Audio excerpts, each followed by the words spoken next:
ঝাঁপ দেন, দিতে হবে। কারণ ঝাঁপ দেওয়ার জন্য আপনাদের তো টয়লেট নাই, এ কারণে আপনারা ঝাঁপ দিতে পারবেন, নইলে নদীর ভিতরে পড়ে যাবেন।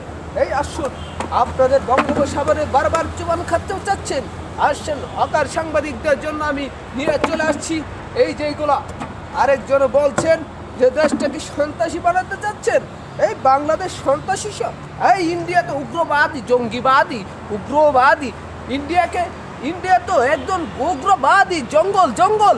এই দেখতে পাচ্ছেন না আপনারা, জঙ্গল হচ্ছে জঙ্গল, ইন্ডিয়া হচ্ছে একটা জঙ্গল, একটা সন্ত্রাসী রাষ্ট্র।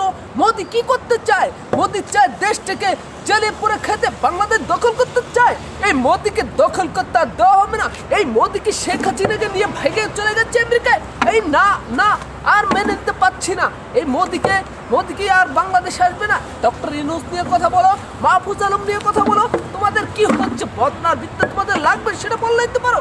ইন্ডিয়া সব কিছু নিয়ে গেছো, কলকাতা নিয়ে গেছো, সব নিয়ে গেছো, এখন আবার আসছো এদেশে দখল করার জন্য। তোমাদের জন্য এটি তো যথেষ্ট। আবার তোমরা কি চাও? বাংলাদেশকে চাও? হ্যাঁ চাচ্ছ তো, তাহলে ওই যে পুকুরে হাগু করে দিয়েছি, ওখানে যাও, ওখানে ওটাকে খেয়েছো।